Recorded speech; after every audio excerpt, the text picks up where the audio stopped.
juga, Pak? Jadi bisa begini, bukan jerat hukuman, hak pengasuhan sebenarnya ya. Jadi kalau misalnya ada seseorang pasangan suami istri, kalau suaminya tidak layak dengan memenuhi unsur-unsur misalnya drug abuse, gonta-ganti pacar, orangnya temperamen, dan kecenderungan melakukan kekerasan, maka hak asuhnya itu bisa dicabut kalau itu misalnya orang tua kandung laki-laki. Sebaliknya, kalau misalnya ditemukan bahwa si perempuan atau si ibu dari anak-anak itu mempunyai perilaku menyimpang, seks menyimpang, drug abuse, tidak mampu mendidik anak dan sebagainya, hak asuh sementara oleh Undang-Undang Perlindungan Anak lewat penetapan pengadilan bisa dicabut. Jadi kalau misalnya ini betul ya, kalau ini betul bahwa ini adalah dilakukan oleh yang terduga oleh masyarakat sekarang ini, maka sebenarnya dia sudah masuk dalam kategori memenuhi unsur tidak layak untuk mengasuh anak. Karena apa? Dia punya perilaku yang tidak baik. Kan gitu. Walaupun tidak dilihat langsung, tetapi sekarang kan tayangan-tayangan media sosial dan itu akan bisa muncul, anak itu sendiri sudah bisa melihat, karena anak umur 3 tahun sendiri sudah bisa mengakses video, mengakses YouTube, mengakses media sosial.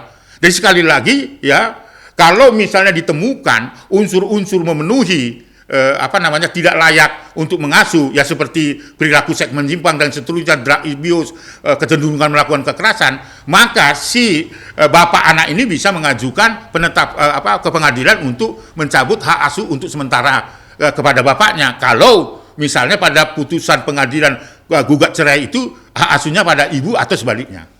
Prosesnya sendiri seperti apa? Hanya memberitahu data-data yang konkret, tentunya tidak boleh fitnah kan. Data-datanya ada, unsur-unsurnya terpenuhi, apa yang dimaksud dalam unsur dapat dicabut hak asuhnya itu, baru dia mengajukan ke pengadilan. Pengadilan minta penetapan. Pengadilan akan menetapkan bahwa hak asuh untuk sementara yang sudah diberikan lewat putusan pengadilan ketika gugat cerai bisa dialihkan kepada ayahnya atau sebaliknya.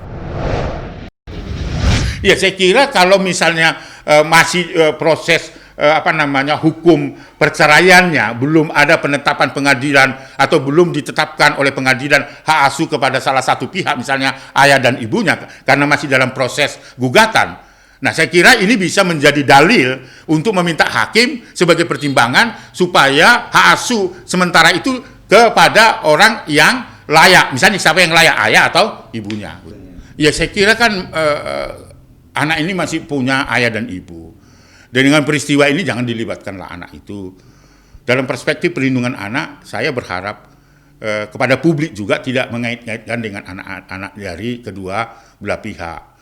Biarlah ibunya, biarlah ayahnya yang bertanggung jawab secara hukum kalau dia melakukan tindakan melanggar hukum.